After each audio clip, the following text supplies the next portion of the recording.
came from the pain and made it out of Banner. Drove and see the nightlife where they call Atlanta. Southside shows for a couple dollars, yeah, yeah.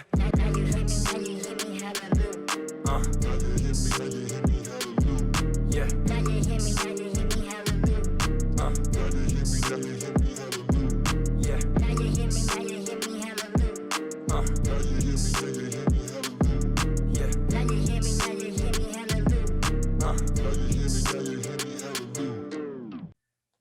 How the hell are we? Brew Party Podcast, episode number 62. We're back. Andy Hopper here once again. Going to do an NBA playoff update this time. First round of the Yoffs is in full swings. I think at least 2 games have been played in each series. So for this episode, I'm joined by the one and only Kyle Russo. Kyle's a member of the Review and Preview Sports team. He also does a show for JDF Sports. He's a college student, only 20 years old, a young buck, but really knowledgeable, super awesome stuff. He's next up. Seriously, I think when he's done graduating, you're going to see him somewhere big. A lot of great takes. He had some thoughts on the Knicks, the Nets, the Heat, the Bucks, the Lakers, the Suns, Utah, Denver, literally every team in the NBA. Kyle is dishing. Kyle is giving us a take, and I loved it. It was a great time, about an hour and 20 minutes. We're going to get you right into that. But before we do, I'm going to do a little spiel here. It's Indy 500 weekend. I tried to record this. If I'm peeling back the wall here, this is my second or third attempt recording this. I had a perfect one done and finished and realized I never hit record. So that is awesome. I'm going to give somebody a call here real quick who is my Indy 500 aficionado. So let's hope he picks up the phone.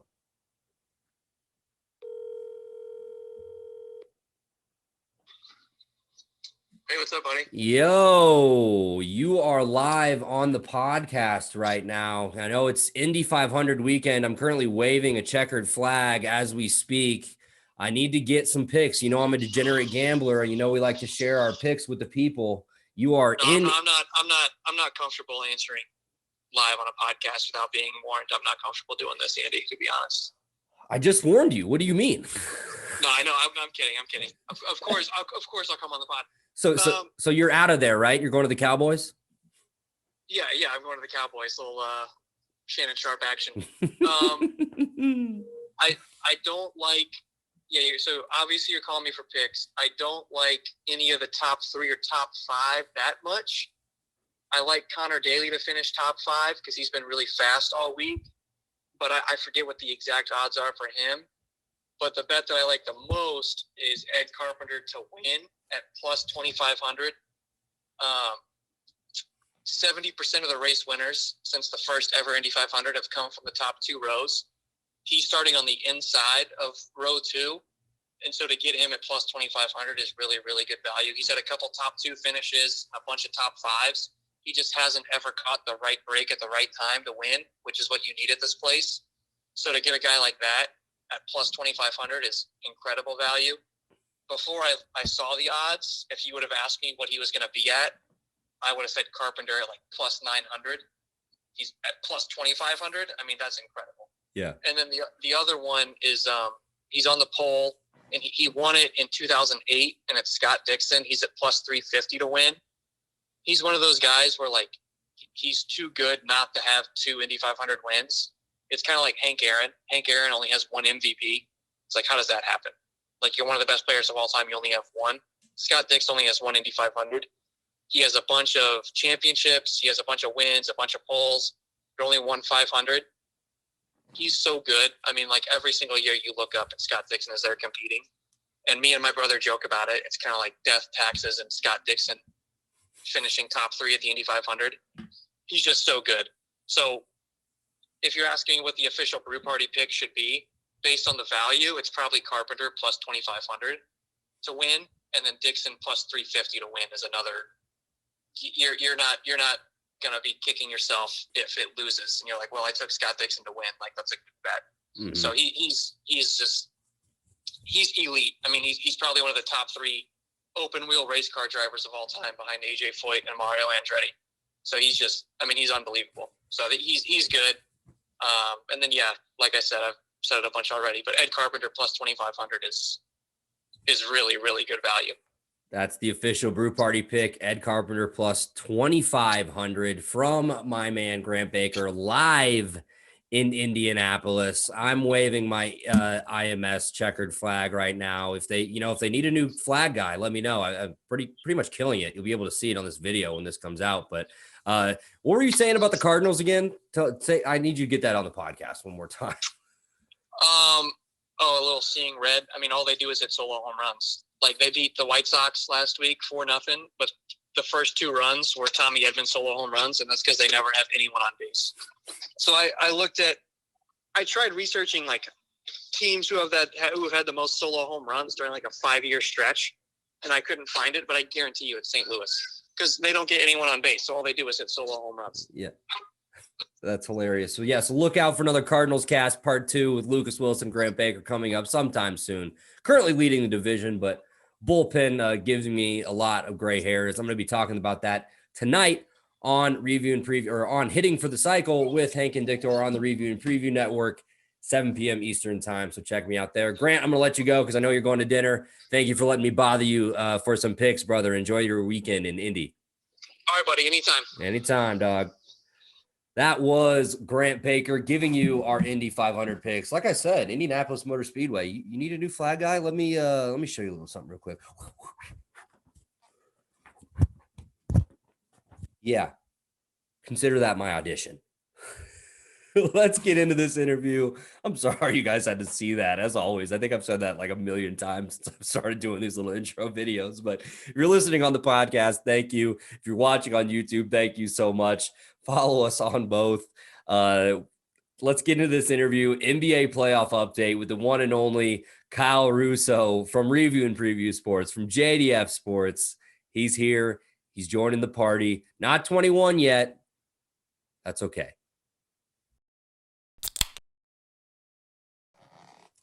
Me again. Just did a whole interview and realized that I did not tell you guys in the intro, like the first 9-ish minutes, 9.5 minutes, I didn't realize my mic here wasn't plugged in. So my webcam audio is what was picking me up. So I kind of sound like I'm talking to a toaster. Only 9 minutes, not a big deal. I sound perfectly fine after that, but just wanted to give everybody a warning so they didn't turn it the fuck off and be like, what the hell is this? But yeah, first 9 minutes, I sound like I'm talking through a toaster. My webcam mic was what was picking me up until I realized I did not have my actual mic plugged in. So just wanted to apologize about that before everybody tuned in. Thank you so much again for tuning in. Enjoy the interview.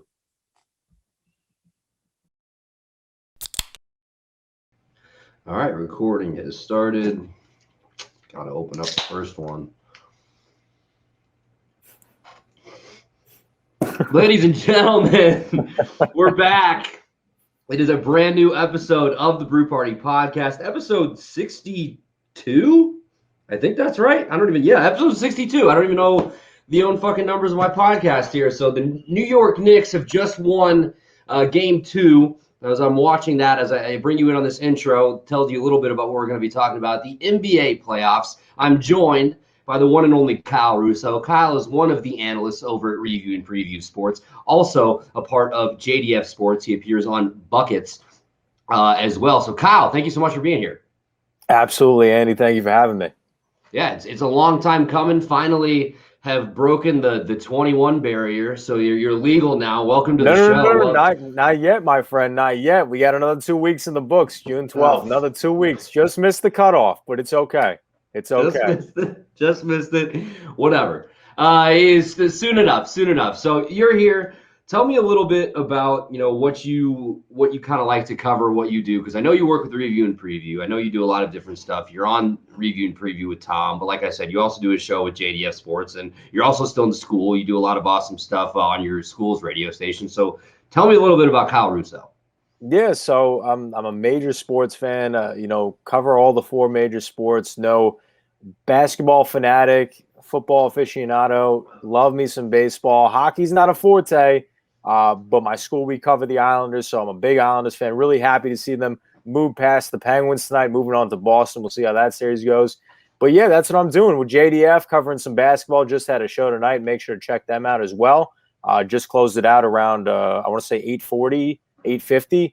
just talked all NBA, went over all the series that have happened so far in this playoff race. We'll review and preview. Just put out a excellent hockey segment last night on the YouTube channel and on Facebook Live. Make sure to check that out as well. Some great shows in the coming weeks for both of those platforms. Yeah, that's me, man, and I'm happy to be here. I know we've been talking about it. I know. It's been a long time coming. I'm glad I could finally get you on, my man. So yeah, episode 62 of the Brew Party is live, featuring Kyle Russo. We're gonna do what you just kind of talked about. We're gonna do some NBA playoffs. So they're in full swing now. The first round, I think. So tonight we had Philly is taking control of that series with the Wizards. The Knicks have just tied up their series with the Atlanta Hawks. Then now we go to the Memphis Grizzlies and the Utah Jazz. The Grizzlies, surprisingly, with a 1-game lead. The Jazz were missing Donovan Mitchell in game one. I guess let's start there real quick. We'll break down this series. So like I said, the Jazz missing Donovan Mitchell, their leading scorer in game one. Did you see the Grizzlies kind of going into Salt Lake City and stealing this first game? I saw them potentially doing so. Obviously, we saw the outcome 112 to 109, very close feat, which even though without Donovan Mitchell, I thought was going to be the case, didn't necessarily plan in the books that Dylan Brooks would absolutely go off for 31 and 7. But John Morant had a solid game. Jonas Valanciunas has been one of the most underrated big men, I think, in the league, dropping a double-double, 15 and 12. Some solid bench production. Kyle Anderson dropping 14 in this game.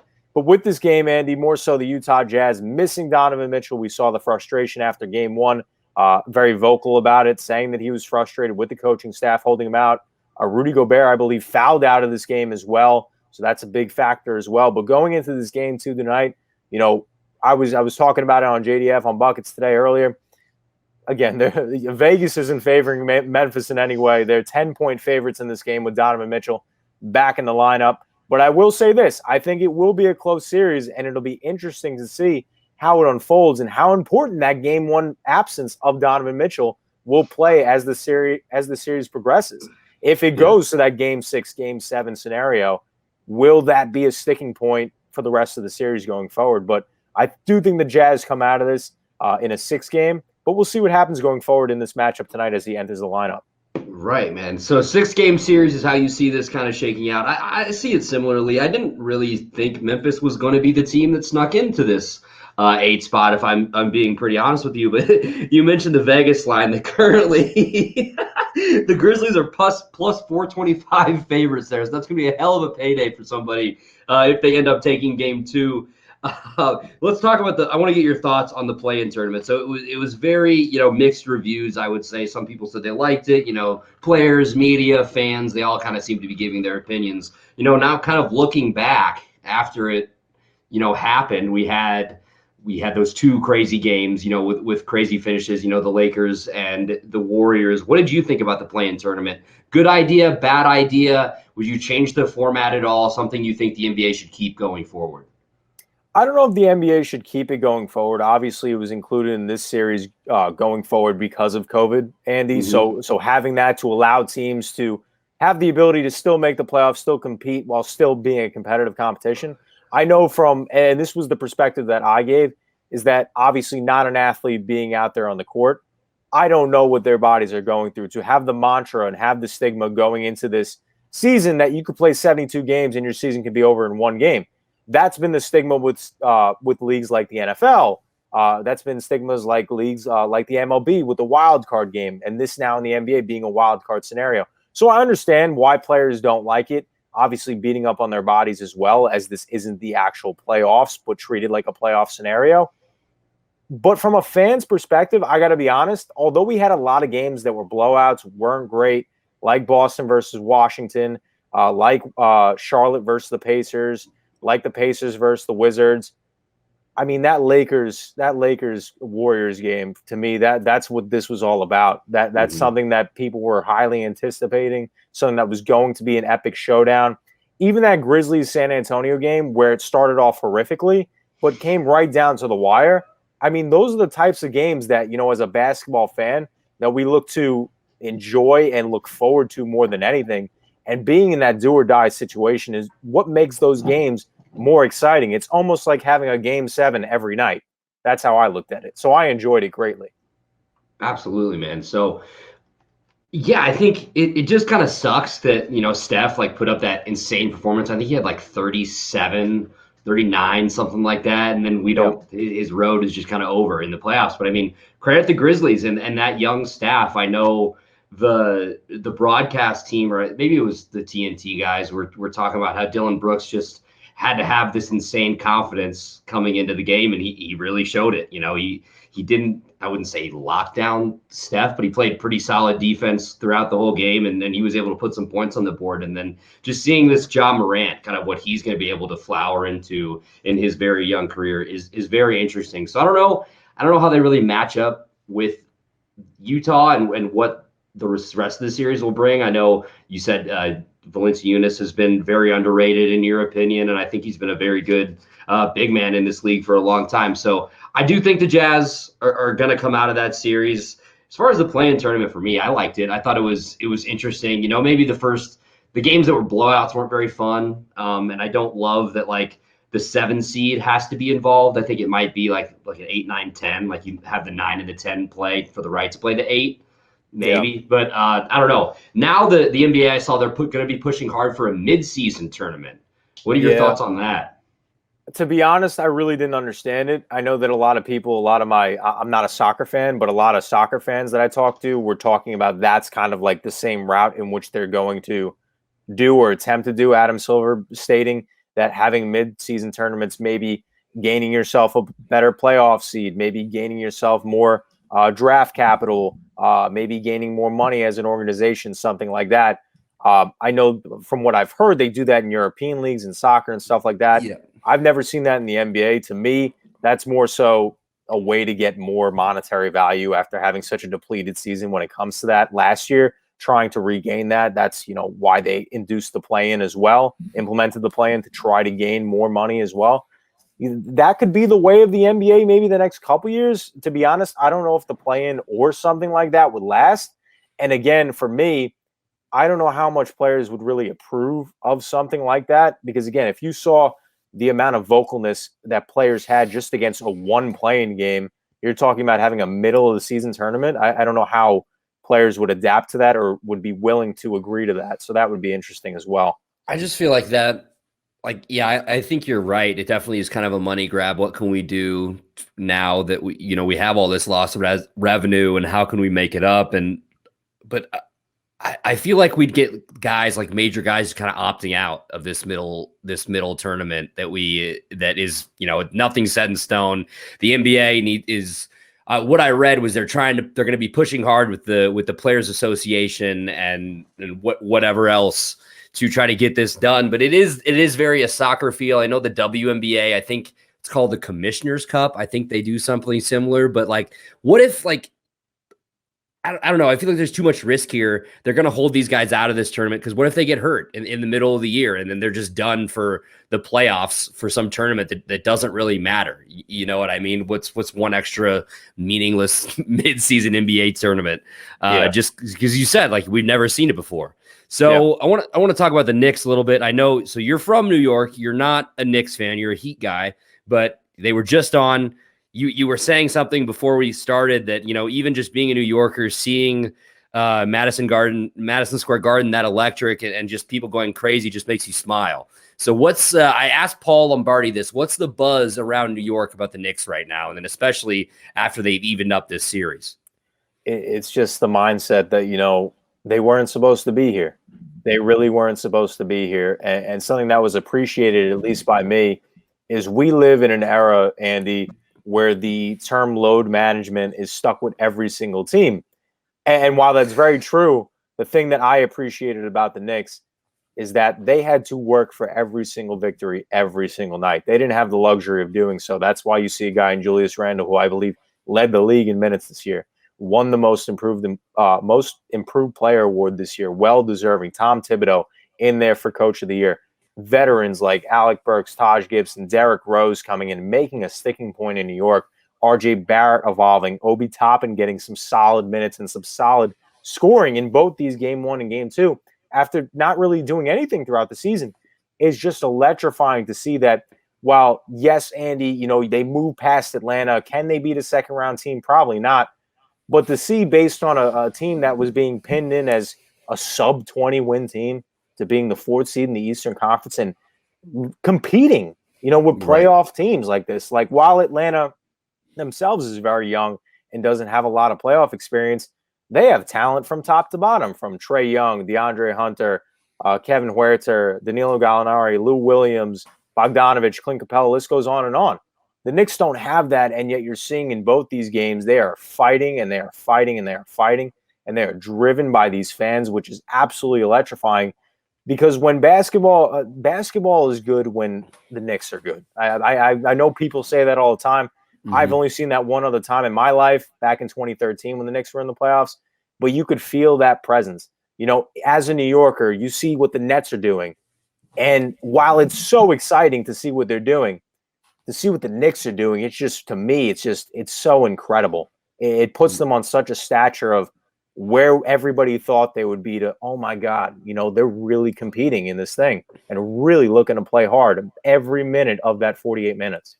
Yeah, they're like a very blue collar team, and that's Tom Thibodeau to a T. I mean, personally, I'm a Bulls guy, so some of my fondest Bulls memories are the Tom Thibodeau Bulls with Derrick Rose, Joakim Noah, Carlos Boozer, Luol Deng, Ben Gordon, just that whole era was not really what I grew up on, but I was in high school, young basketball fan, and I just loved it. And we saw a vintage D Rose performance tonight. He put up 26, led the team in scoring off the bench. And that is Tom Thibodeau. He wants his team to be hard-nosed. He wants them to play for all 40 minutes. He's going to play guys maybe longer than they should during the regular season. But it's worked out so far. So it's 1-1. Trae Young hit that dagger in game 1 and gave everybody the shush, said it's quiet as fuck in here. That was awesome. What a moment. Because it was just, you could hear just the collective heart of the crowd get ripped out. And that's something we haven't heard in a year and a half, 2 years almost. Like, it's just, the crowd has been the best part of all these people just freaking out. Like the video of the Burks oop to I forget who he threw it to. Obi Toppin today. To Obi, and then it was just unreal, the sound that crowd made. So do you think they make it out of the first round? Do you think they have enough talent to beat the Hawks? If they go to the second round, like, what, I guess my question, what's the ceiling in the playoffs for the Knicks, in your opinion? That's probably a better way to put it. I think the ceiling for them, like I said earlier, they could beat the Hawks. I think they have a good shot. Why it's kind of hard to, in this series, why I think it's closer than what, a lot of Knicks fans would like to admit to, is just that the reality, the fact is that their stars just aren't performing, Andy. RJ Barrett and Julius Randle, zero production. I believe Julius Randle in the first half tonight was 0 for 6 with like 2 points in the first half. Then he came out, had a decent second half. I think finished with 15 points, but nowhere near the stats what we were seeing all season long. And then you look at these two games, you break it down. If Alec Burks, even though you lost that game 1, if he doesn't drop 27, where do you stand as a team having that contribution off the bench?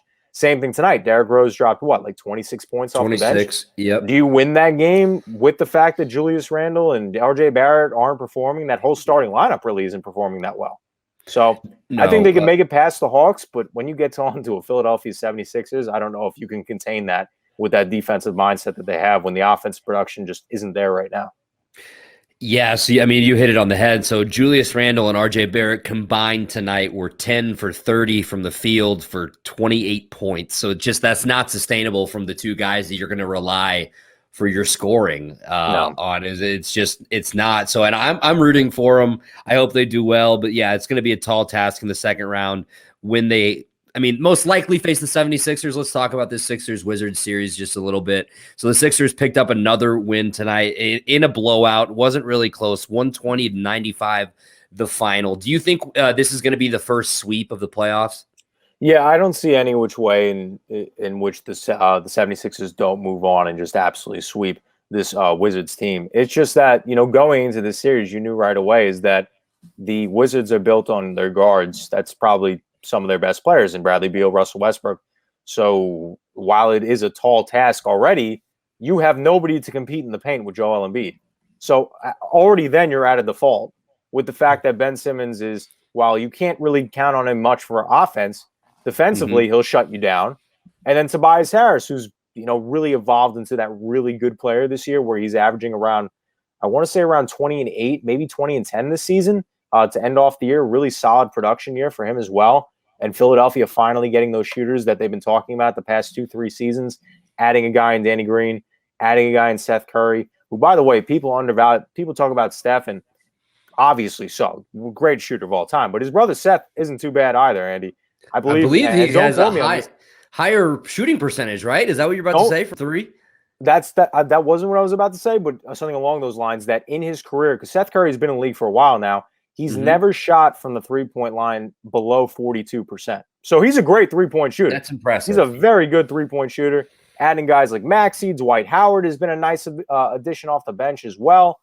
And again, when you break down that Wizards team, another team that really started off the season really poor, was significantly injured, losing Thomas Bryant, their center, who was nice, young, a part of their core. Rui Hachimura is developing to a nice young player. Denny Advia got hurt as well. Davis Bertans, who they gave $85 million to, has zero. I think he had 0 points tonight, 23 minutes off the bench. No production whatsoever. I have it pulled up here. And I think Russ even left the game tonight. Don't quote me on that either, but I'm pretty sure he left the game tonight with an injury. So he left, and a fan dumped popcorn on him when he was walking the tunnel. Absolutely disgusting. Absolutely disgusting. But what are you doing, dude? I have no idea. But in terms of how this series pans out, I don't see any way in which the Wizards are able to steal a game from the 76ers. Yeah, I think I agree with you there. So Davis Bertans, 24 minutes, 0 for 4 from the field. All of those were 3-pointers, 0 points. And he fouled out. 6 fouls. So that's a hell of a line from Bertans. Bradley Beal led the way with 33. Russell Westbrook in only 29 minutes was 2 for 10 from the field with 10 points and 11 assists, 6 rebounds. Ben Simmons actually had a great night. So him and Embiid each had 22 points. Ben Simmons was 1 rebound and 2 assists away from a triple-double. But in game 1, it was so you were bringing up his offense and how it's so iffy. He had 15 assists, 15 rebounds, but only 6 points. It's like he's like the best basketball player that doesn't know how to shoot ever. It's just if he could shoot. I've said this before. I've never understood as an organization how you can give a guy $150 million contract when he cannot shoot the basketball. But you see, why he's at kind of the peak of that value. Not really understanding the amount of money, but again, being one of the best two-way players in the NBA, in the top 3 competition for defensive player of the year this year, with guys like Rudy Gobert, with guys like Draymond, Bam Adebayo, one of the best players in the league when it comes to that. If this guy could just develop his shooting just a little bit, you don't have to have a 3-point ball, but if you could get a solid mid-range, this team would be so much more lethal and intimidating, at least in my eyes. Oh, yeah, absolutely. Because you have to have that threat. That's today's NBA. You have to have – he fits the build. You want long, athletic guys that can shoot the ball and play defense. He fits – the 3 of those things I just said. He just can't fucking shoot, which is just crazy, So here's a question I have about the Wizards, and we'll move on to the Nets and the Celtics series. So do you see Bradley Beal in a Washington Wizards uniform next season? I would say no, but he's been very vocal and outspoken, and he's just straight out said that he wants to be in Washington. So to me, it all comes down to management and then ultimately hitting the reset button, and if they're willing to do that. Because even in the past couple years, when they've been a bad team, signing John Wall to a tremendous contract, even though I don't even know if he played 20 games under that contract, and the fact that they were able to get value out of that contract with a swap with Houston for a Russell Westbrook, who will sell tickets and is very entertaining to watch, but not necessarily at this point in his career. In a league that values shooting tremendously, that's not what you're getting with Russell Westbrook at the point guard position. He's more so a distributor, but when you only have one guy to distribute the ball to in Bradley Beal, you're not going to rack up many wins in the win column, as we've seen before. The amount of 50-point games that Bradley Beal has had, and they lose almost every single one of them because they have no other role players around them. So that'll be based on the fact if management wants to blow it up. To answer that question, I would say no. Because again, I don't see him asking for a trade, even though I think he should. One of the best players in the league. Where I never like to use the word a career being wasted, but self-inflicting the fact that, in a league where players are requesting trades and get to basically choose their destinations when they're as good as they are, he signed a 2-year or 3-year extension to stay with the team when they were falling apart. So knowing that they were at that standpoint, knowing that it was going to hinder his ability to win, he still signed that contract. So I don't think he's going to get traded under his own terms. I think it's going to be on the management terms, and I don't think that's going to be the case either. So I think he stays in Washington.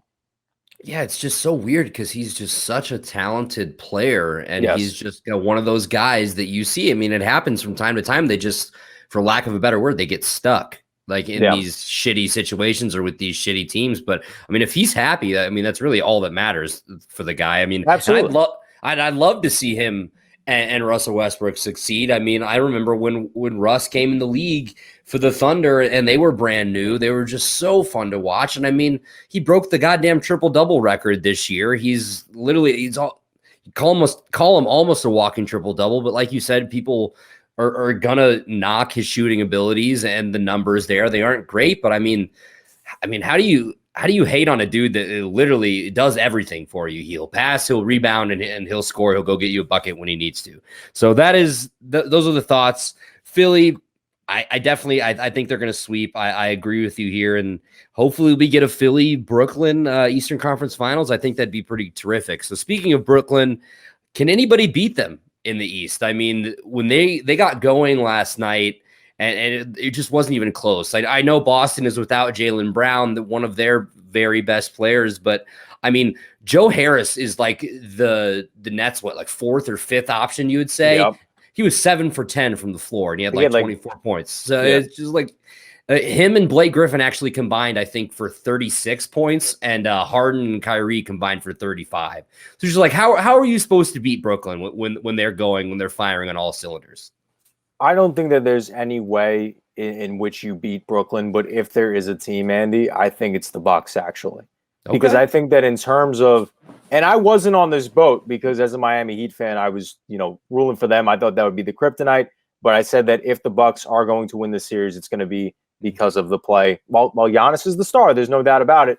It's because of Drew Holiday being out there on the court, being an option for him. And I don't know if we're going to further get into that, so I'll save it for them. But we will.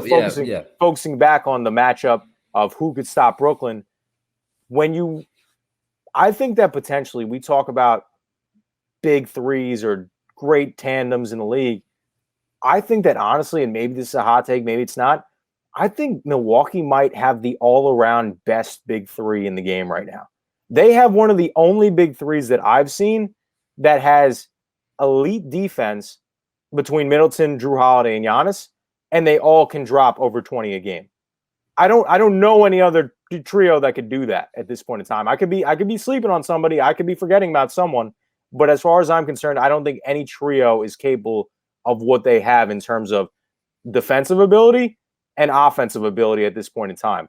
When you look at the lineup, when you look at Drew Holiday being matched up against a Kyrie Irving and potentially a James Harden or a Middleton on either one of those guys, what other wing players or what other defenders can you match up on those guys as a team unit that you could say is a better matchup for those guys to potentially, again, a victory would be holding those guys to sub 25 points apiece. But what other tandem of defenders would be better than that? In my personal opinion, I don't think there is on any other team in the league right now. And then you look at Giannis, they played Brooklyn back-to-back this season. And yes, they were without James Harden, but there was no answer whatsoever for Giannis. And when you look at KD, another great matchup is Giannis because, again, he's one of the only players that, like KD, not that he could shoot, but stands at such a athletic build and has the ability to defend with those lengthy arms and is agile and quick like KD is. While when you put Giannis back on offense, KD doesn't have that same capability of defending where Giannis will be able to drive the paint knowing that KD can't defend him and there's no center to meet him in the middle. So I think that could be a team. Again, I'm still rolling with Brooklyn. I know it's a nice argument, but I'm still rolling with Brooklyn. But I think that would be the team if there is any in this Eastern Conference. And forget about Eastern Conference, Andy. If there's any team in the league, I think Milwaukee is the one that would be capable of doing so. Ooh, take Quake right there. Is Tom Scavetta off screen holding up cue cards or like a gun to you, making you say all these nice words about the Bucks, man? Listen, just a week ago, not that I was saying negative words. I was ruling with the Heat because, like I said earlier, I thought that might have been a kryptonite, but just the way they've been able to have chemistry as a team 1 year really solid together with Drew Holiday in that lineup. You just see the difference, man. I mean, in that game, too, we talk about Giannis having 31, 13, and like 6 or something ridiculous like that. But Drew Holiday in that game, let me check the stats real quick again. Not that I watched the game. I'll tell you that story in a little bit, too. Drew Holiday, 11, 7, and 15 with 2 steals. I mean, that's flawless. And then you get Chris Middleton in 24 minutes. He shoots 17. I mean, what more can you ask for? Point-wise and contributions, spreading the ball. And then the fact that they all could play defense at an extremely high level, I think that would be a potential matchup nightmare for Brooklyn.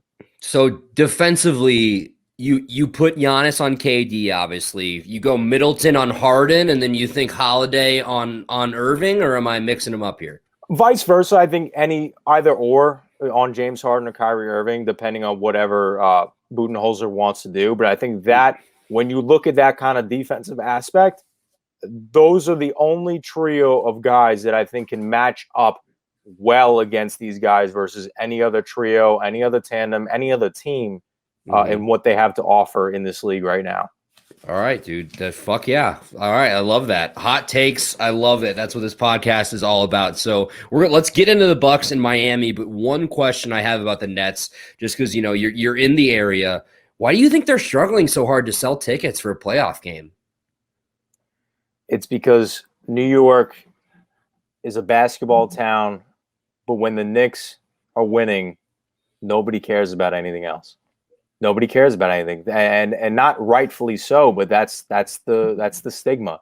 That's why 2 off seasons ago, Andy, when people said Zion Williamson, Kyrie Irving, and Kevin Durant coming to the Garden, that would have been one of the most epic periods in time in all of, forget about New York sports, all of sports, because of how much winning in New York means.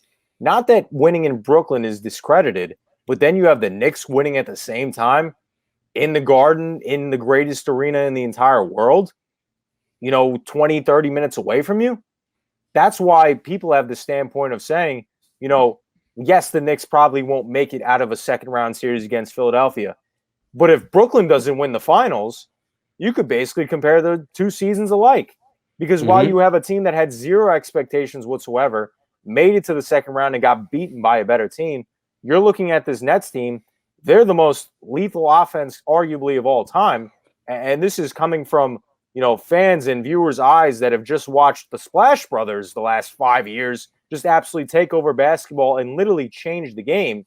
And this is what they're calling the most lethal offense ever, to potentially lose a series, what that would do. That's why I think that while Brooklyn is so dominant, Brooklyn, nobody will care about what they've been able to accomplish if they don't win the trophy.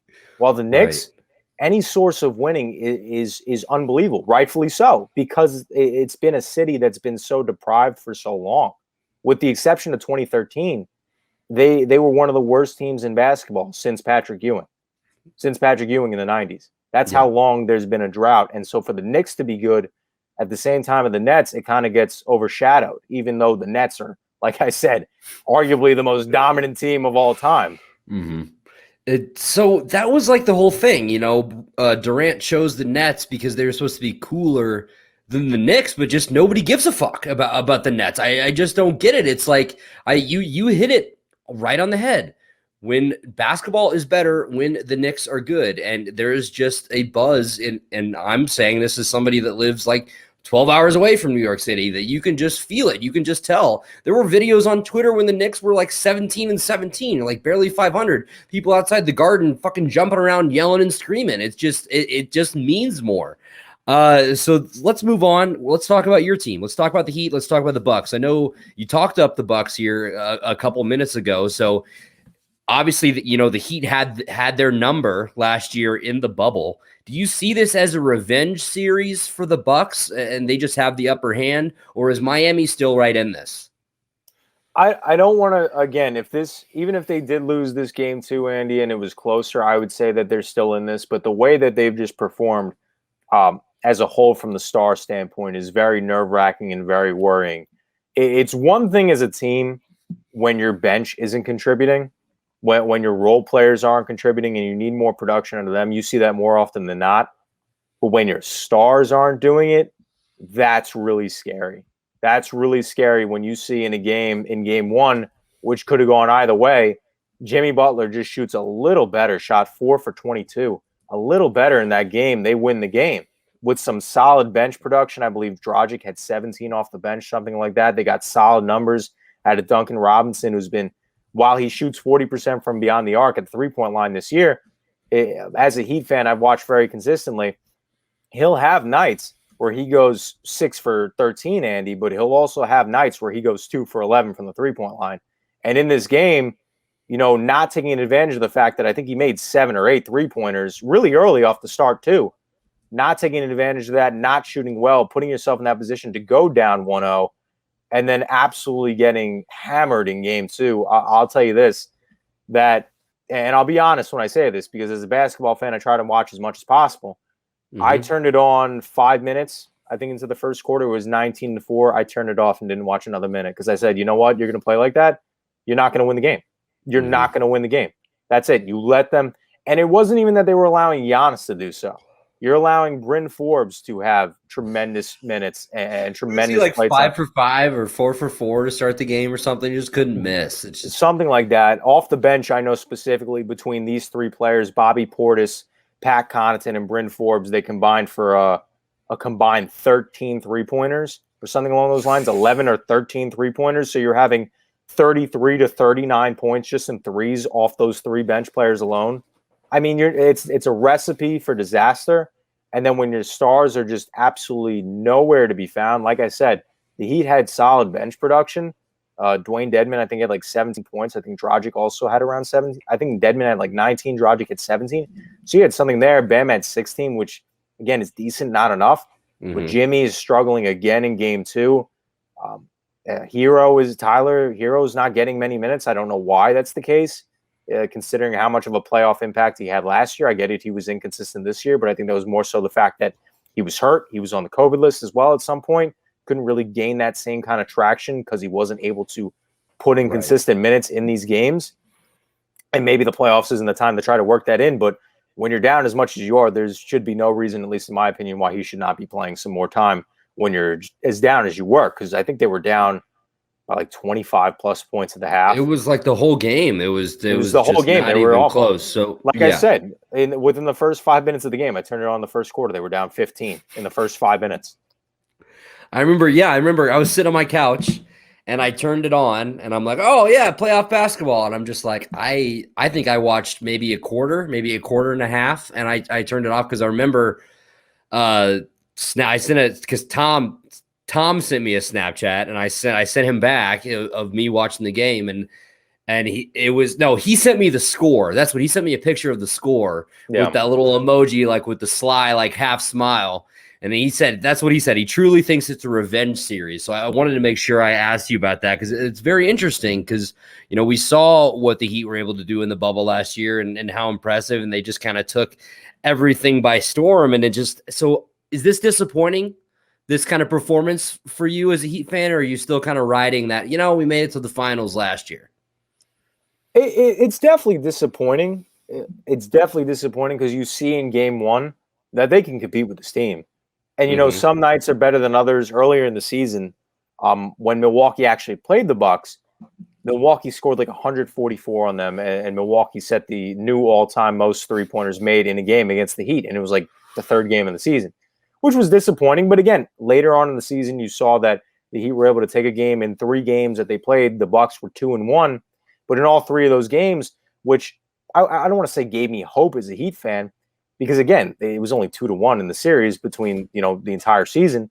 Jimmy Butler didn't play in any of those games. So now you add that factor in, that great two-way type of player, a guy that can give you 20 points. You saw how gritty and hard-nosed that he was in the playoffs last year. Absolute dog mentality, underdog mentality, plays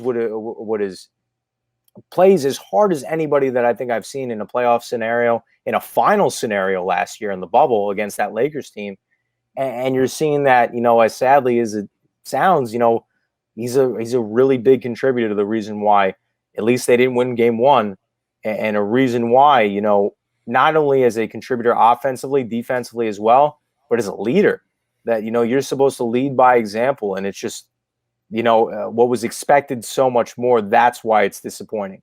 It's not it's obviously disappointing when you lose, but when a fan or when viewers know the game is over within the first 5 minutes of the game, which should never be the case in a playoff scenario, especially after the highly anticipated series that this was all year round. Going into it, Milwaukee reporters basically saying this was the last team you wanted to play, and you basically roll over and just give it all up within the first quarter of this game. That's disappointing. That's what disappointed to me. Can they get back in it? Not a lot of teams do going down after 2-0. But one thing that I know as a Heat fan is that Eric Spoelstra is one of the only guys that adapts to change in the lineups, puts out new defenses, new schemes to try to mess with the other team. Budenholzer is a well-established coach. We saw it when he coached the Hawks. He's been great with the Bucks since being there the last couple seasons. The Heat are a great defensive team. They're a great home team. That gives me hope. Do I have high hopes to move further? No. But I think that they can potentially win a game or two more. I don't. People are saying sweep. I really would be shocked if that led to a sweep. I really would be. Right. And I mean, more or less disappointing than those ugly ass yellow jerseys they trotted out game one in, dude. Oh, you don't like those? They're okay. I don't have an opinion. They're honestly, they could be a lot worse, but it's just like when you think of the Heat, like I don't really think like yellow, but then somebody was like, what's the color of the flame in the logo? It's like, oh, okay. No, that's a wrong explanation too. This is the gold edition, the Legends edition for the championship. It's called the gold edition. It has nothing to do with the flame in the logo. Oh, okay. It's just gold. All right. No, all right. Never mind. It looks, forget what it is on TV. On TV, it looks kind of yellowy. When you see it in person, it has that yellowish tint, but it looks more so gold than it does on TV. But I get the perspective. Listen, the Miami Heat should probably win a ring just based on their jersey game. I don't know if you saw another leak today about what their city edition jerseys look like next year. Yeah, where it has the different fonts in there. It's like a ransom note. Yeah, beautiful. Every single year, man, they win it. A+ every year, as far as I'm concerned. But they kind of lost me this year. Did you like the vice versa? The vice versa, like pink and blue one. I mean, it could have. I don't know. I just was a huge fan of when they did like the 3 years in a row. They had the black with the pink and the blue. They had the light blue and then they had the pink. I thought those were all knocked out of the park. But yeah, it could have been worse. It could have been worse. I'm a jersey snob sometimes. So let's move on here. Let's go over to the West. Team I want to talk about first is this Clippers team. Are they already dead men walking? They're down 2-0 here to the Mavericks, a team that they lost their last two games of the regular season on purpose for. They wanted Dallas, and Luka is just kind of taking it to him, and he looks like the best player in this series right now. Yeah, I never like to say that a series is over because, again, I don't think it's fair from just a non-athletic standpoint, a viewer standpoint, to watch these professionals and say, man, you're not even going to win a game. I think the Clippers will compete, but I think the series is over. And you see it on the court. And it's not even that Luka, because I've had this debate, going into this series as well, based on how Luka performs. Can he be a top five? Is he considered to be a top five, top seven player in basketball? And he's legitimately making the case as far as I'm concerned right now. With this Clippers team, why I'm concerned as much as I am is because the concern going into the series is Paul George going to show up? And he has. There's really not much more he could do from a point standpoint. I don't think he shot so well from the three-point line the other night. I think he shot like 1 for 7. He still dropped 28 points, and Kawhi dropped 41. And we know they're great defensively.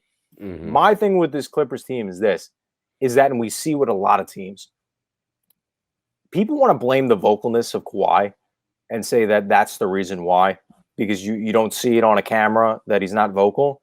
People forget, like, this whole Clippers team was assembled because his vocalness led to Paul George's recruitment into coming to the Clippers. He's vocal. Don't doubt it. He's a vocal guy, whether you see it on TV or not. He's present in the locker room. He wants to win. He's been with the Spurs under guys like Tim Duncan legacy. Yes, he had the 1-year stint in Toronto and held up the championship, won the finals MVP. Yes. But this is his team. This is Right. really his team. This is what he wanted to build. This is what he assembled. He doesn't want to see this fail. Where I think this fails is you see it in a lot of teams, Andy, the importance of a point guard in this league is that you could be vocal in the locker room. You could be a leader in the locker room, but you need to be a leader on the court. And leader on the court, as far as I'm concerned, it comes from one position. It comes from the point guard position because that's the guy that facilitates this entire game. That's the guy that distributes the ball, that gets more open looks, that makes these stars flourish and look even better than they already are. You look at Chris Paul, right? The whole reason why this Suns thing, as far as I'm concerned, nothing to take away Devin Booker, nothing to take away from the progression of Mikal Bridges, Jay Crowder, DeAndre Ayton, and what Monty Williams has done. But that team is not where they are today at that number 2 seed competing with this Lakers team if it's not for Chris Paul being the point guard. 100% agree. That's 100% why agree with you. that's why Devin Booker has not made the playoffs, because he hasn't had a point guard. Look at what year 1 of having a point guard has done. It's the same thing with this Clippers team. They don't have a facilitator. They don't have a ball handler. And that's why I think that Kawhi and PG, while they are great individually, they don't work well together because they have nobody to spread the floor and spread the ball. They brought in Rondo as the point guard, as we saw how important he was to that Lakers in the finals last year. Well, maybe not a point guy, but he was a guy that distributed the ball to make LeBron have better shots, to make AD have better shots. They brought him in, but for some reason they're not working him into the lineup. They're having him come off the bench, and they're having Patrick Beverley, who's a great defender, but he's not a facilitator like a Rajon Rondo is. I think even off the bench last night, Rajon Rondo had. Let me look real quick. Assist-wise, I think he had. Yeah, he had 7. He had 7 assists, 4 points, and 2 rebounds in 19 minutes on 2 of 3 shooting. And Pat Bev was 1 of 4 from the field with 3 points, 3 assists, and 3 fouls. Yeah, and he's just why is Tyronn Lue still like insisting that Pat Beverly guards Luka Doncic? Like why is Paul George or why is Kawhi Leonard not moving over to take him? Like, I don't understand. That's the interesting take, and we actually brought that on Buckets today. And my answer to that is, while 2 explanations. My first one, I have nothing against Tyronn Lue as a guy, nothing against him as a coach. But again, you had LeBron on your team. That's why you won the championship. Yeah. We saw the first year LeBron being off your team, you were like the worst team in the league. And you got fired within like the first 2 months of the season. Even shorter than that, I believe, before joining a Clippers team as an assistant. Doc Rivers gets fired, you get promoted as the head coach. But also, what I brought up was this, is that, again, the Clippers have no supporting cast. So you could put Paul George and you could put Kawhi Leonard on a Luka. But what that does, Andy, is that because Luka has notched himself in as a tremendous star in this league, superstar in this league, we know how the NBA works. You drive the paint as a star in this league and you have somebody defending you. It doesn't matter that the guy on the other side is a star. You're going to get to the free throw line. Why? Because they're going to call fouls. And the Clippers can't afford to have guys like Kawhi and Paul George sit on the bench. That's why I don't think that's happened. You've seen guys like Marcus Morris or Markieff, I think it's Marcus, go up against Luka because you could afford to lose a Marcus Morris. You could afford to lose a Patrick Beverley. You can't have Kawhi Leonard or Paul George sitting on the bench because you have to reserve them for the remainder of the game because they're in foul trouble because Luka's getting to the line. Because I think he made it to the line, like 7 times last night or something like that. He didn't shoot well from the free throw line, but he gets you there because people foul him in the paint. You can't afford to have those types of switches. While it'll benefit your team a little more, like I said, it'll put your stars in foul trouble, and then you might as well write off the game right then and there because, again, in that game alone, Andy, you had, with the exception of Paul George and Kawhi Leonard eclipsing double-digit points, obviously 41 points, 28 points, tremendous. You only had one other player eclipse double-digit points, and that was Reggie Jackson off the bench, 30 minutes off the bench for 15 points. No other production offensively whatsoever from any other player on the team. That would be my argument. There are other starters combined for like 14 points. That would be my argument for why they haven't done those switches, because they can't afford to lose those guys if they get in foul trouble, which I think they would, matching up against another superstar. I love that you brought that up because I did not even think about it. I think and you think about Luka's game, obviously he has that step back and he's like putting up these threes with just like nobody's business, but he does drive the lane a lot.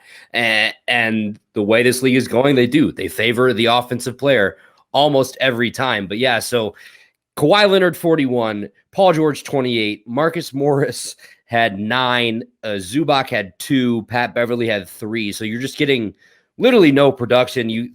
Patrick Patterson didn't play, DeMarcus Cousins didn't play, Luke Kennard, who they're paying like $60 million, maybe probably even more than that. To me. Somebody I don't explain that to me. I don't get that at all. So, last year, it's Doc Rivers' fault. They got rid of, I don't know if they got rid of Harrell, but he's with the Lakers now, and they made some other moves. Who do they blame this time if everything goes wrong? And do you think this team gets kind of blown up at the end of the year if it doesn't go the Clippers' way? I think it will blow up. I really do.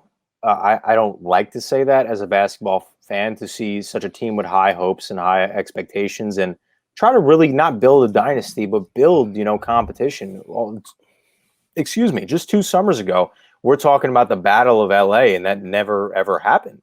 And that's really disappointing as a basketball fan to really never see that unfold. And what could have been the matchup between AD, LeBron versus Kawhi and PG. And we're never going to get to see that. But in terms of these guys, Kawhi's already won. Paul George is another guy that I think desperately wants to win. They're both LA guys. They wanted to build something here. They have opt-outs in both their contracts this year. I really do think they'll blow it up because, like you said, Andy, not only the Kennard contract, but Marcus Morris is making ridiculous money. Serge Ibaka's here now; he's making some money. There's no Batum as well. There's no. Again, we're in a salary cap sport where you could pay guys a boatload of money, top heavy contracts, but those guys really have to outperform the rest of the team because you're getting no production otherwise. And you're seeing that with this Clippers team, on top of the fact if they have draft capital at all, which I don't know if they do, considering what they had to give up for Paul George in that Oklahoma City trade. How do you improve this team with no money and no draft capital? The answer is you don't, because you're not getting better, right? Kawhi is dropping 41 points, great defensive player. Paul George is dropping 28 points, great defensive player. They still couldn't beat the Dallas Mavericks. So essentially, while they have some solid players, with the exception of Luka, it's a drop off. Even though they got Porzingis, Tim Hardaway dropped 28 points out of nowhere. That was tremendous. He's in a contract year too. He's in a contract year. Yeah, he's gonna get paid.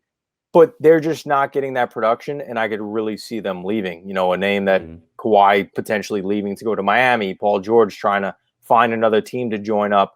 I've even heard potentially him going to the Lakers, maybe. If they decide to move on from a Montrezl Harrell, move on from a Dennis Schroeder because he didn't sign that extension that they offered him midway through the season, that 4-year, $82 million deal. Maybe they go in that route. We'll see what happens. But again, we'll see how competitive this series is. But if it is a 4 or 5 game series, I could really see them both leaving, as they do have opt-outs in both their contracts. So let's say the Mavericks do pull this off. How far can Luka Doncic take them in the NBA playoffs? It's so hard to tell because of the fact that we've seen it all year. This is a guy as a 20, 21-year-old. That I think he's 22. At the oldest, he's 22. I think 22. Ridiculously young. It's the factor that as great as he is, his name is in MVP conversations before the season even starts. That's the impact he's had on this game. He's so unguardable. He's so versatile as a player. He's so dominant as a player. Like even in this Clippers matchup, right? While they don't necessarily have a good supporting cast in the Clippers, you have 2 of the best two-way players to ever play the game. And yet you basically have one objective is to stop Luka. Maybe easier said than done. And as you said before, they're not really matching up one-on-one against him. But still, you're allowing him to drop 39 points. And if he shot better from the free throw line in yesterday's game, eclipses 40 points in that game. So what do you do if you're an opposing team? Now, I would assume they'd go on to play a Jazz. We'll see what happens and unfolds in that series. That's a little more interesting because, again, that's a team based on chemistry, in my sole opinion, that while they have some great players, they've been together a while now. The decent majority of them, that core of Rudy Gobert, Joe Ingles, Jordan Clarkson, Donovan Mitchell, Royce O'Neal, that core starting 5 with some solid role players on the bench. They've been really good. I'd like to see how they'd match up. Again, with Dallas, why I don't give them the upper hand as dominant as Luka is. I just don't see the big men presence for Dallas in order to compete with Rudy Gobert on the boards. That's why I wouldn't favor them in that series. We'll see what happens. But again, in that series, Luka will, in my personal opinion, will still be unstoppable. But I think based on the fact they have no big man presence versus a Rudy Gobert who could win the Defensive Player of the Year for what? The third year in a row now, something like that. Mm-hmm. I don't see how. Oh, getting a little choked up, losing my voice out here. You're good. I don't see how they would compete well with them. Again, I think it'd be a neck and neck type series, but I don't see them overcoming a team in Utah. So I think that's where they stand right now. But I think that's still a good place because they're a very young team as well, who's still building around Luka. Yeah. So I just want to bring these stats up really quick. So in game 2, the Mavericks were 13 of 24 from the free throw line for 54%. The Clippers were 18 of 20. They shot 90%. But Dallas was 18 of 34 from the three-point line, 52.9, 53%. They made more three-pointers than they did free throws in game 2. It's just you're not gonna beat a team if they're shooting 53% from the three-point line. That's what so I'm hard. saying. You know, you improve upon the easy stuff, right? We've seen in the league where we see as viewers that free throws are easier said than done. Imagine they make a few more of those free throws, and this game is a complete blowout, a double-digit blowout in which Kawhi Leonard drops 41 points and Paul George drops 28 points, and you're losing by double digits still. It's like, what more, if you're the Clippers, could you possibly do to improve? Mm-hmm. Do you question Kawhi's decision to go to the Clippers? Because if you go back to that summer, could have stayed in Toronto. There were talks he could have joined LeBron and AD with the Lakers. Or do you think going to the Clippers was the right move? I mean, you know, I think hats off to him for trying to build it. And you said earlier, it's his team. He had this vision, but, you know, maybe it's not necessarily working out. I don't blame him for trying to live out and write his own destiny. I love when players do that, whether it works or not, you know, depending on how you want to judge it. I don't really judge ever because, again, you built yourself and built the credit to make that kind of stance and say, I'm going to pick where I'm going. I'm going to recruit how I want to recruit because I am a star in this league. So while I appreciate that as a basketball fan and I love what he did, I'll never deem it as a failure because he tried to live out his dream, bringing a championship to his hometown of Los Angeles. Joining the Lakers, again, it never would have been his team. And that's why I don't discredit him for that. And even with Toronto, when people were saying, you know, you have a whole city in LA, you would have had a whole country in Toronto. I think that, you know, looking at it now, maybe this couldn't have been the vision, but Toronto's falling apart too. And you see that, Andy, where they traded away Norman Powell at the deadline. Kyle Lowry's selling his house at the deadline. Pascal Siakam may not be this star accredited player that we thought he was. Marc Gasol gets bought out. He's with the Lakers. Serge Ibaka's with the Clippers. He leaves as well. So that team was falling apart quicker than I think a lot of people realized. Maybe Kawhi realized that as well. Danny Green was a free agent as well. He gets, you know, sent to he goes to LA, then now ends up with Philly. So that team was falling apart too. So I don't discredit him for leaving them as well. I don't have any, you know, harmful words against Kawhi and what he decided to do. Because again, to be quite honest with you, even though it's not really panning out that well in the Clippers, he might have chosen the best path for him. Yeah. Because you got to play with another star that would have been better than anybody that you would have played with Toronto.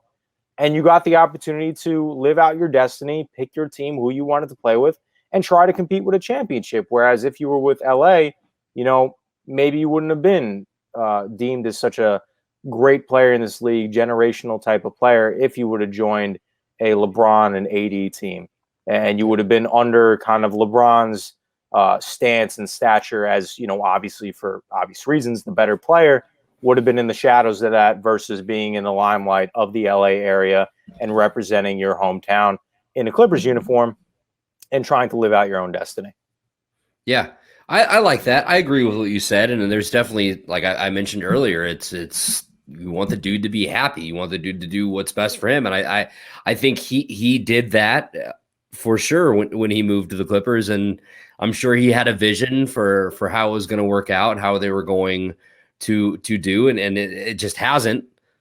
Yet it doesn't have to be over. It's not, I'm not trying to say it's all done. Like they should blow it up, but there are talks like we talked about earlier. Maybe it's time, like maybe it's not working out. And I do think that they made a very big thing about him, not wanting to be in LeBron's shadow. And I respect that a lot. Being like, fuck that. I can go do it on my own. I can be the guy on my team. So speaking of LeBron, let's talk about this Lakers Suns series. So the Lakers are the 8 seed. No, I'm sorry. They are the 7 seed. The Suns are the 2. So 2 versus 7 matchup. The Suns, we talked about electric arenas earlier with MSG. I don't know if you watched that game, but Phoenix was fucking popping. Yeah, I did. During those first 2 games. So the Suns win game 1. AD was very critical of himself, said he has to be better, said that, like he wants to lead this team to more, and it's on him. In game 2, he went off. He couldn't miss from 3. I think him and LeBron each were attacking the boards very well. And, he was very vocal about that, said it's on me. Like this comes down to me. I'm a star. I need to play like one. So are the Suns on upset alert in round 1 against these Los Angeles Lakers? I don't think so. As much as, I talked about it all year. And again, not to discredit teams like the Suns, not to discredit teams like the Utah Jazz. But you break down the rest of the West, Andy, and you look at the Suns and you look at this Utah team, with the exception of that last couple games of the season, last week of the season with Donovan Mitchell, and you look at the Suns as well, these were 2 teams that were, as far as I'm concerned, never really affected by any tremendous injuries, never really affected by any real significant COVID stints. Where you look at the rest of the West, Denver losing their starting point guard Jamal Murray with a torn ACL. The Lakers missing LeBron and Anthony Davis for an extended amount of time. Portland missing CJ McCollum and Yusuf Nurkic for as long as they did. Dallas missing Kristaps Porzingis for like 2 months. You break down those 2 teams at the top 1 and 2 seeds, not to take anything away from them, because night in and night out, they beat NBA caliber level teams. But are they really as good as these other teams if they were as fortunate to stay healthy and if they were as fortunate to stay off the COVID list? And to me, again, not to discredit them, they're still a top 5 Western Conference team, in my opinion. But in my personal opinion, they're not standing at the 1 and 2 seed if all those things happen. And injury is a part of the game. COVID has become of, livelihood, obviously, the past year and a half, how it's impacted so many people. It impacts athletes as well. And we've seen that this season, especially. But you break down this Suns team, the Lakers, you're led by LeBron James. And when you're led by LeBron James, no matter what the opponent is, you always have to discredit the other team just based on the sole factor that that LeBron at any minute, when he wants to, he'll turn it on. And you saw that last night, is that you basically saw a version of LeBron that, not that you didn't see in game 1, because he quietly, I think, had a triple-double, but he became more effective in the lineup, dropping 23 points, having 4 rebounds, 9 assists, 2 steals. And he was distributing the ball to Anthony Davis. And Anthony Davis as well. Like you said, Andy, he had a minus 18 on the defense in that game against DeAndre Ayton. After earlier in the season, in the months of April and May, I believe it was, when they played the Suns, he dropped 45 on DeAndre Ayton. And again, DeAndre Ayton didn't have a bad game at all. 22 and 10 is a good night for anybody. That's a good night. Mm-hmm.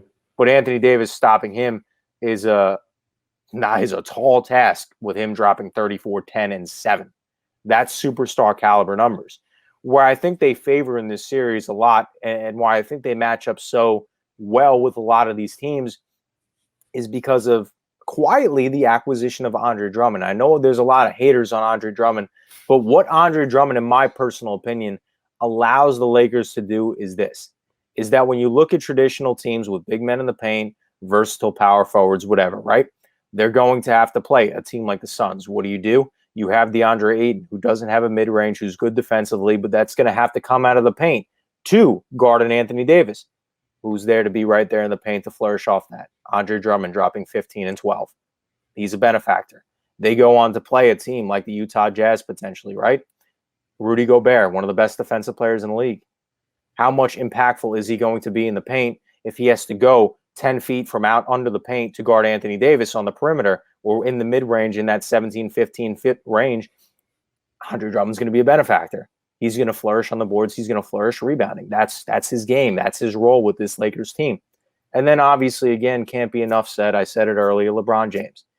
With this team, he will will them to the promised land. He's done that for so long, 10 consecutive NBA Finals appearances prior to that one stint with the Lakers, I think in his first year. Nothing's going to slow this team down, in my personal opinion. No matter how much fault they had in the regular season, no matter how they performed in the play-in against the Warriors, no matter what they did in Game 1 against the Suns, nobody's going to get in their way. Whether it takes 4 games or whether it takes 7 games, they're going to be there, at least in the Western Conference Finals, if not the Finals, in my personal opinion. All right. So the Lakers from the 7 seed to the Western Conference Finals. That's Kyle's prediction. I can't even say it's bold. They're the defending champions. They have arguably the 2 best players in the league on their team, or you could say the best 1-2 punch, depending on, when AD and LeBron are fully healthy and everybody's right. It's just hard to beat them. And then, AD's 7 foot, 7'1", and he was just absolutely just wet from 3 last night. It's just how do you stop that? And I think, Chris Paul, I'm going to ask you this: how does his injury affect this series? And do you think even if he was 100% healthy, you still think the Lakers are winning this?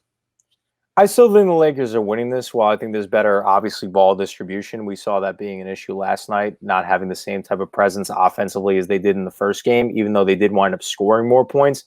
You didn't get a lot of production outside of Devin Booker and outside of DeAndre Ayton. You really didn't get much production from anybody else on the team. I know Cameron Payne had 19 off the bench. The Payne game. But he was the only other player to do anything really to record double-digit numbers. I think the next player after that was Jay Crowder with 8 points as a starter. So not much offensive production. He's a guy, again, while at this point in his career, you could notch him in for probably around 15, 16 points a game.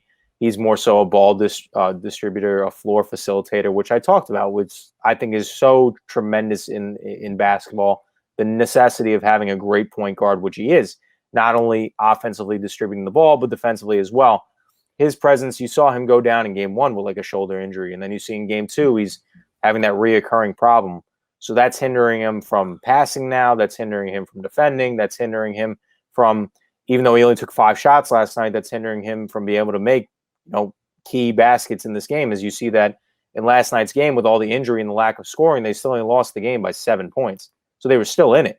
Mm-hmm. That's going to hurt them tremendously, whether they move on from this Lakers series or not, in terms of how far they go. But it seems like almost every year, sadly, Andy, it's that when, Chris Paul's on a team and this team is flourishing and they're right there in the playoffs, whether it was with the Clippers, whether it was with the Houston Rockets, in that, what people say all the time is that if Chris Paul is there in that Game 6 or Game 7 against the Warriors, we're talking about the Houston Rockets beating the Cleveland Cavaliers in that matchup. That was it the Cleveland Cavaliers or was it the Toronto Raptors? I don't remember. Either one of those teams, them holding the Lombardi Trophy at the end of the year. Larry O'Brien. Oh my goodness, hour into this. I wasn't gonna say Larry O'Brien Trophy at the end of the year.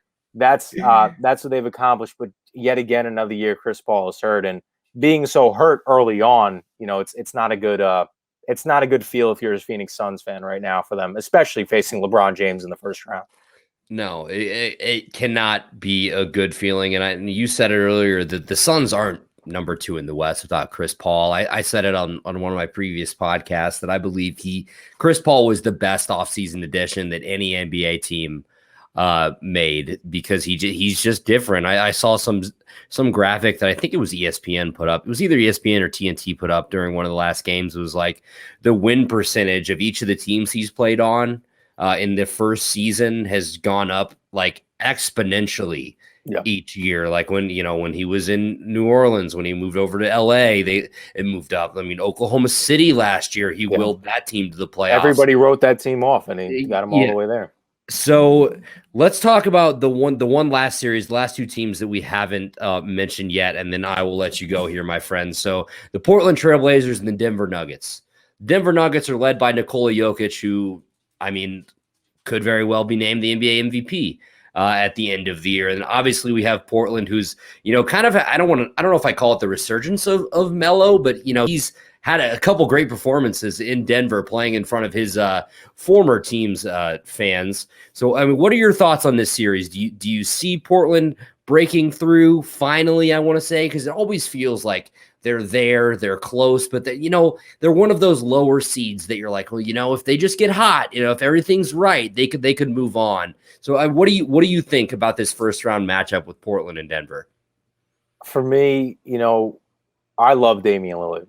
I love him. I think he's an unbelievable player. I think that when you talk about, some of the greatest and likable players in the NBA, I don't know one person that has a negative thing to say about Damian Lillard. And if you are, then you're just an absolute hater. And you don't like true NBA spirit in basketball, because that's what he brings to the table. But when you talk about the progression of this team, how they match up against Denver, again, this is another team that lives and dies by the three. And if it's not going down, you're not going to win the basketball game. We've seen that in the past, like a Houston Rockets team, where when it wasn't falling, that's when they lost. And so that's what scares me with this Portland team a lot, considering that they're solely built around guards who kind of have the same kind of game in CJ McCollum and Damian Lillard. And this game specifically, Andy, in game 2, and obviously it's a 1-1 series and anything could happen, but game 2 alone, just reading off some stats right now, Portland made 48% of their shots. They shot almost 50% from the three-point line. They made 23 out of their 28 free throws. They out-rebounded Denver, which has the MVP in Nikola Jokic, and they still lost by 20 points. With all that being said, you still lose the game by 20 points. You have to be at the point where you say to yourself that as much as you love Damian Lillard dropping 6 3-pointers in the second quarter, as much as you love the fact that he had a 42-10 night with 10 assists, as much as you love the fact that Norman Powell, who came over from Toronto, dropped 15 nice contributions, CJ McCollum dropping 21 and 6. I feel like for the longest period of time, when we talk about Damian Lillard, my argument was this, is that while I think Denver is the better team and they will move on with Portland, it's been the same storyline every year, is that while all NBA fans wish the best of luck to Damian Lillard every year and wants to see him excel and wants to see him get to that Western Conference Finals, and while everybody wants to see him be in a winning spirit and winning competition in games that matter, nobody pins him in as that, because we know it's the same storyline every single year, where they'll be competitive in the regular season, but there's nothing that they could do in the playoffs. There's just nothing they could do. Even, I just read it to you, even when shots are falling down, they're losing games by 20 points.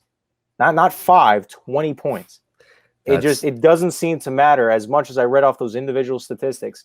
Damian Lillard dropping 42 points, and you're still losing the game by 20. So that's where it gets to the point for me, even though the series is tied at 1-1, with a game like that, even though they kind of had a vice versa game in game 1 where Portland, I think, even had the same score as Denver did in game 2, it doesn't seem to matter as good as they performed. And you would think, even without Jamal Murray, it would give them a better chance at this thing. You just see that even on their best nights, they're still not winning games.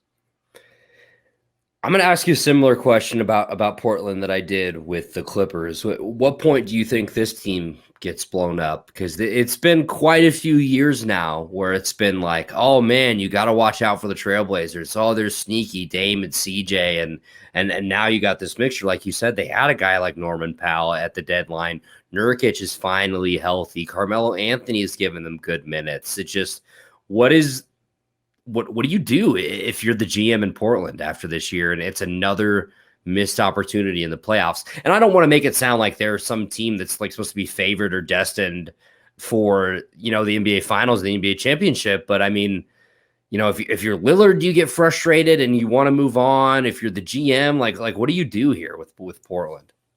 Andy, you brought it up earlier about Bradley Beal. I think it's a similar type of discussion with Damian Lillard, is that, again, Damian Lillard, I think, will be one of the best players ever, sadly, if he stays with Portland, to never win a championship.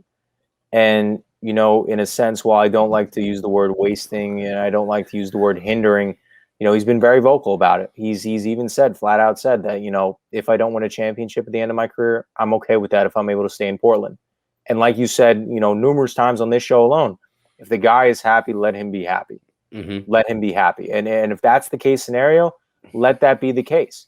But what people have to understand is this, and what I don't understand is the judgment upon what would happen if he did look to join another team. Because we talk about super teams all the time. People, for some reason, and again, as a 20-year-old turning 21, I've been an NBA aficionado trying to study the game as best as possible. And people talk about the super team starting with LeBron James and Chris Bosh going to Miami in 2010.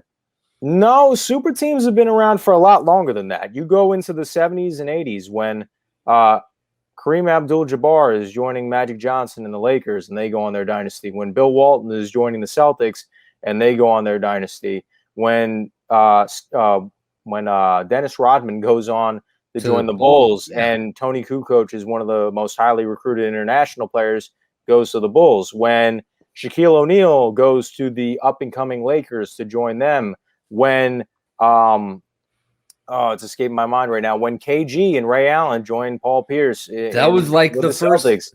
That wasn't the first one, because you just mentioned like a million of them. But I remember like being that kid and just being like, holy shit, like that's the big three. And there was that Sports Center commercial where they were trying to pick up the pick the name for him with fucking Scott Van Pelt. But that team was electric. I remember being like, oh shit, KG, Paul Pierce, Ray Allen, all on one team. And I mean, obviously everybody remembers that playoff series with the Heat. But go on. I'm sorry to interrupt you there. No, but the point of this all being said is that, even to the period of now, like where the league is built on super teams, that's just the formula being thrown out there, is that sadly you will not win an NBA championship more likely than not if you don't have a super team, right? We talked about Brooklyn earlier being one of the most lethal offenses of all time, being a tremendous super team.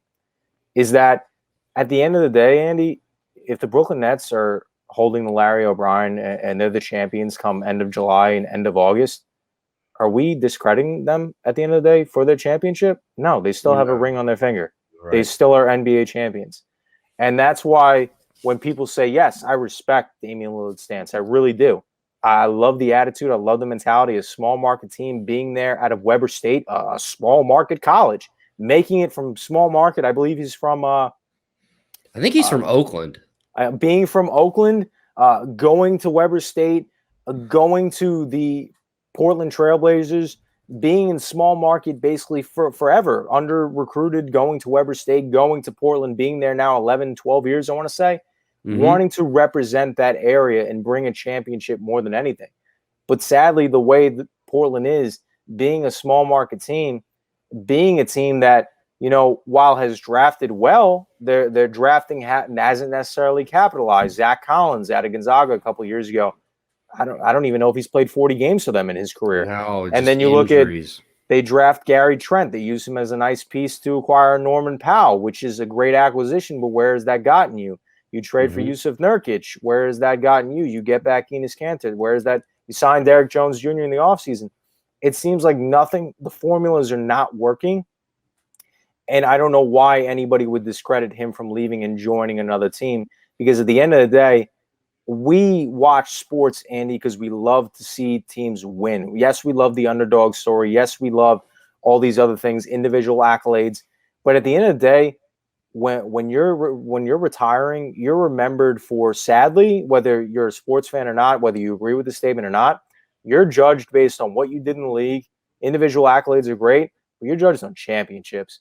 And I love the mentality of Damian Lillard, but at the end of the day, I know from my personal standpoint, I will never discredit any decision that he does if he goes to leave Portland and goes to pursue a championship. But with that being said, I don't see that happening like Bradley Beal. I don't see him being vocal to do so.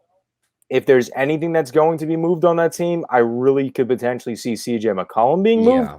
But even if you move CJ McCollum, what are you getting back to make that team better than what it already was with CJ on the team? Right. And I just don't know if there's anything that you can, because again, it's Portland. It's not a big market team.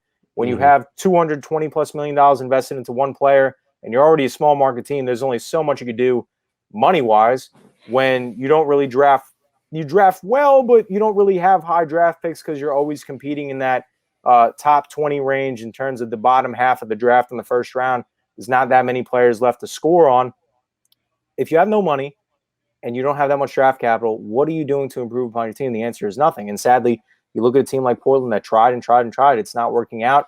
That's why even going into the series, Andy, I don't know if you heard it or not, they were already writing off Terry Stotts as the head coach was basically going to be fired.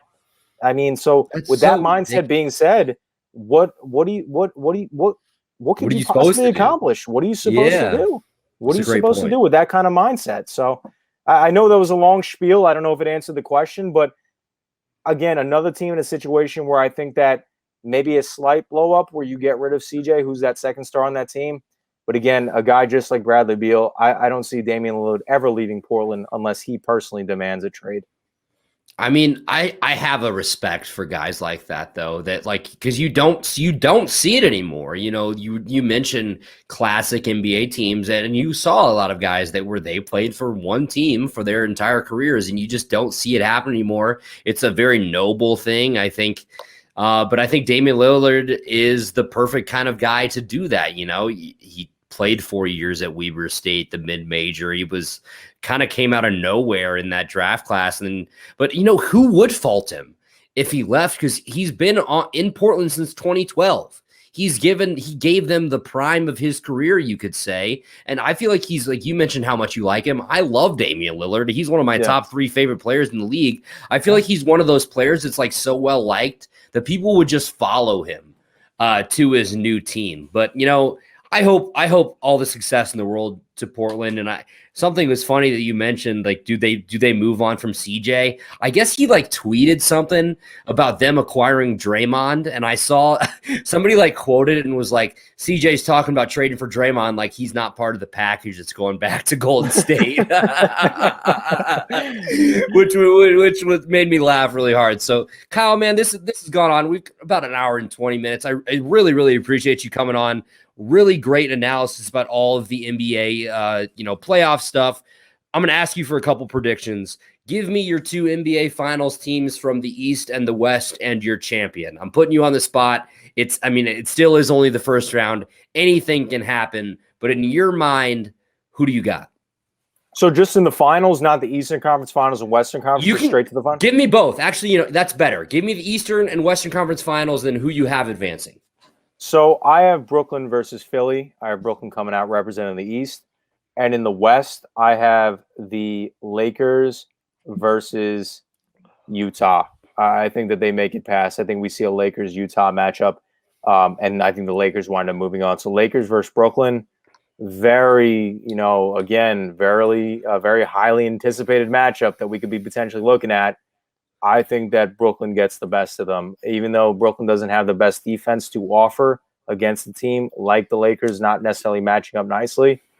When you could drop 120 points, 130 points in the blink of an eye, I know we didn't really get into it with that Brooklyn and Celtics series, but in Game 1, I don't know if you watched it. Comes the third quarter, I was going to reference this.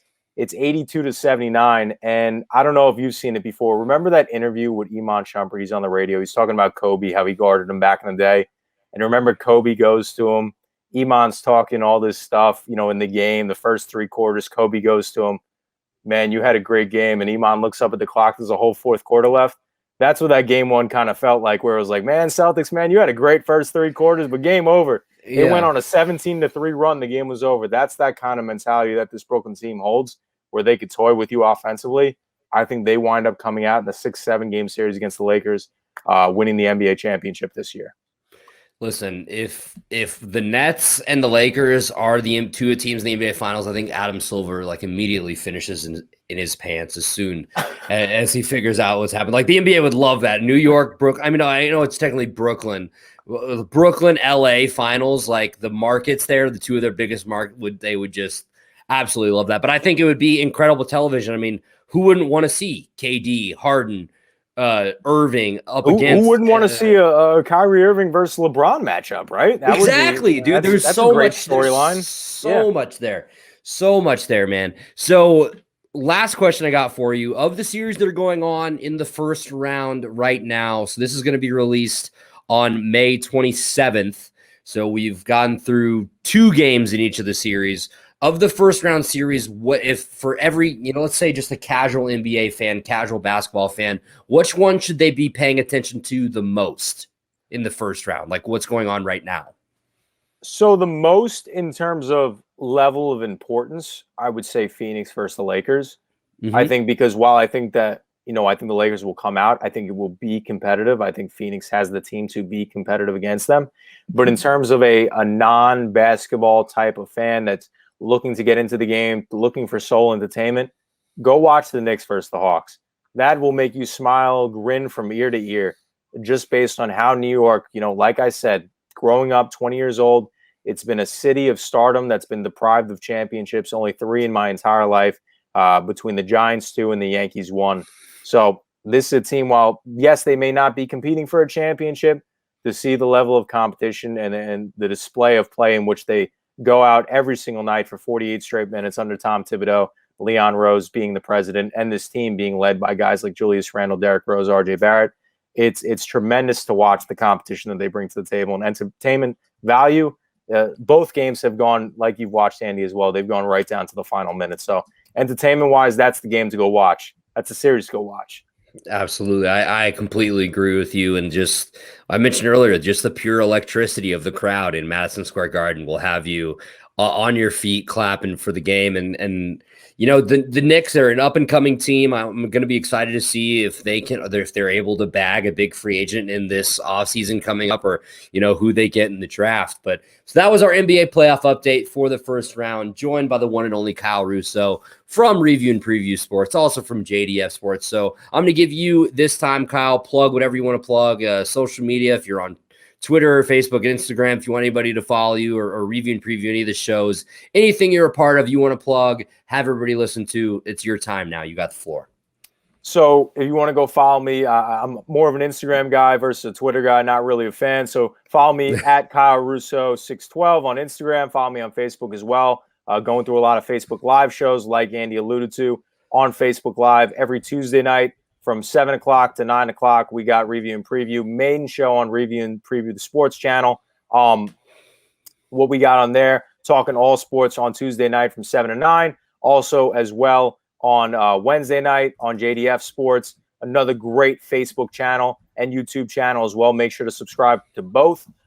We got some NBA talk, NBA playoff talk. The show is titled Buckets from 7 to 8:30 every Wednesday night. Make sure to follow both platforms on any single podcast platform in which you listen to. Make sure to subscribe to both channels, both on Facebook and YouTube as well.